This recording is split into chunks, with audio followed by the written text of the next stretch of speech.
When I was a little girl, Oh, I used to slay dragons.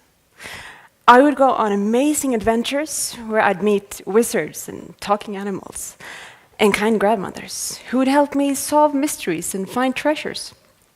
Because when I was a little girl, I was a voracious reader. I would get so caught up in these stories that I'd lose track of time. And by reading, these images came to life, and I created magical worlds that I lived in for a while. Why am I telling you this? Well, turns out it's a very basic human trait to be swept away like that by a good story. It's just how our brains are wired.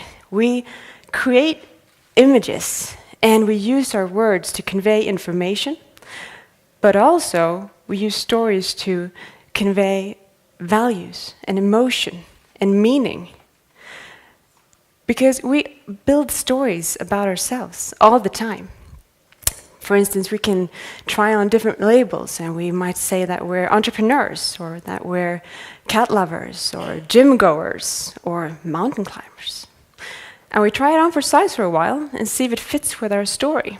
And by doing so, it changes how we behave and how we communicate. We might actually go to the gym and we post it on Facebook, because now we're gym goers, right? So, why is that important to think about?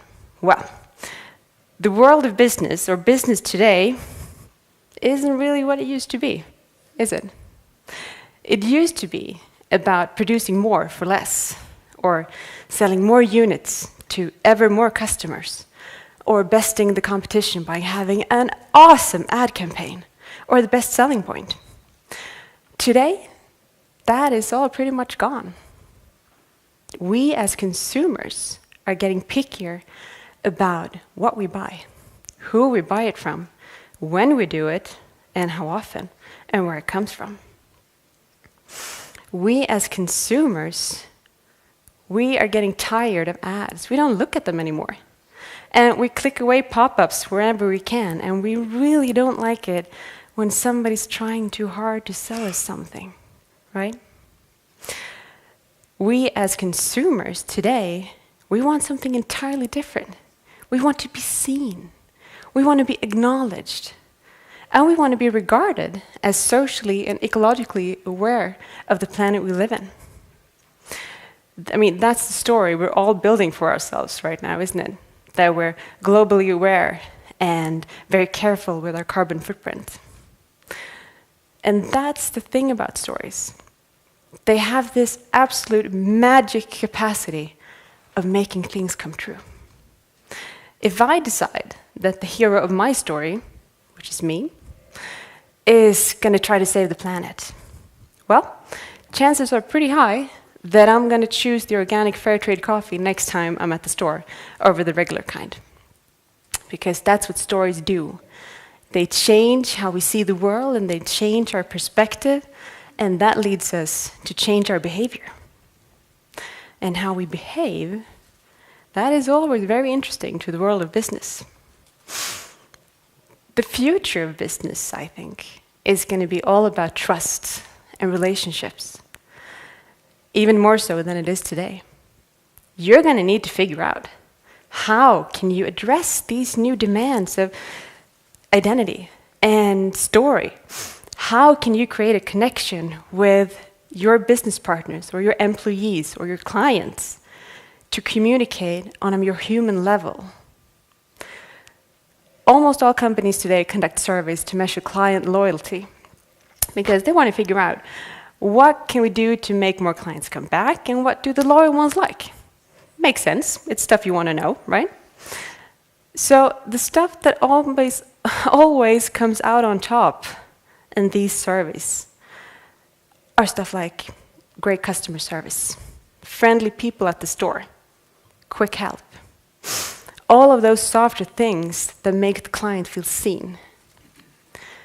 There's this online shoe retailer that have it as their motto or their business goal to deliver happiness. I mean, they sell shoes, but that's not the goal of the business. They don't want to sell more shoes or bigger shoes or better shoes. They want to deliver happiness.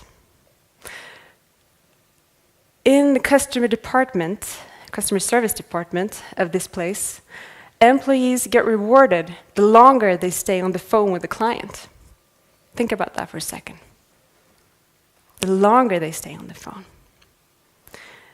Because when there's no time limit, the employee can actually listen to the client and actually engage in the task at hand, and listening and making that client feel seen, listen to the client's story, and coming closer to the ultimate goal, which is delivering happiness for that person. I mean,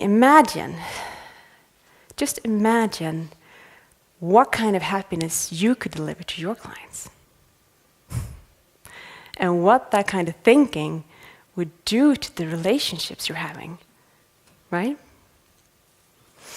For this conference, we used the hashtag where I come from as a means for the citizens to participate through social media and tell us their story about why they choose to live here and what their successes are, or failures, or whichever. And we have seen some great examples, and we have seen a force of passion for this place, for this region where we live. All of us, we who choose to live and work and just pour our love into this patch of the planet. That's a powerful story right there. And that's a story that's crucial to our identity as a community. Because that's also a thing with stories. It shapes our identities. It really does. There's this great quote by Steve Jobs that says, "It's the ones who are crazy enough, who think that they can change the world, who do." In other words, if your story is that you're going to change the world, you will. Because as we're building the story about ourselves every day, we also have the power to change it. If it's not going the way we want it to go, we can change it. Every second of every day, we can change it. I mean, for instance, when you fail at something, which we all do, over and over again, inevitably, your story comes to a crossroads. You get to decide. Is my story going to be, I'm a failure because I failed? Or is my story going to be, I learned something on the way to success? These two couldn't be further apart.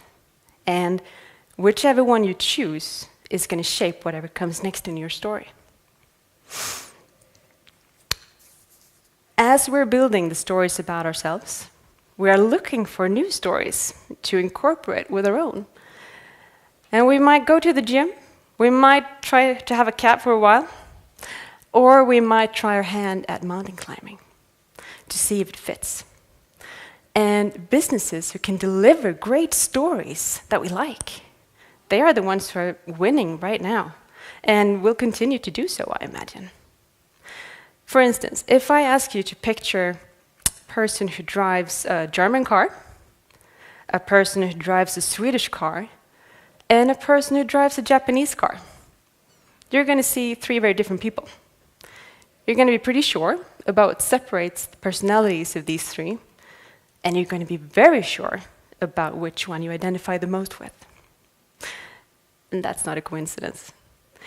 The car manufacturers have worked very hard to place these images in your heads because they want to help you. Well, not just anyone, but you, to identify with their brand. And when you work like this, when you communicate through identity and communicate through story, you create something called trust. And it's with this trust that we as consumers feel safe, because we can see who we're communicating with, what we're buying from who, and we understand all that. And it's within that safe place we can let go of stuff like prejudice, or frustration, or hatred, or whatever junk stands in the way of collaboration and actually engaging with people around us. I mean, can you imagine what it would be like if we could just wake up tomorrow in a world that would just collaborate? I can. That's the world I want to live in. And it's the world I think we can have if we just work together and actually see what kind of stories we can weave together and how it impacts our minds and our actions. So, what's your story? What steps are you going to take when you walk out that door towards your dream and your goal?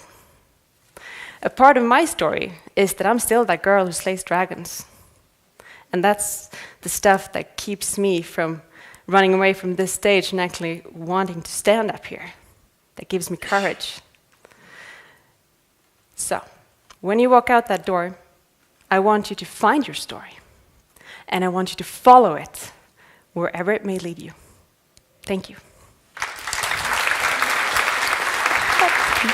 Thank you.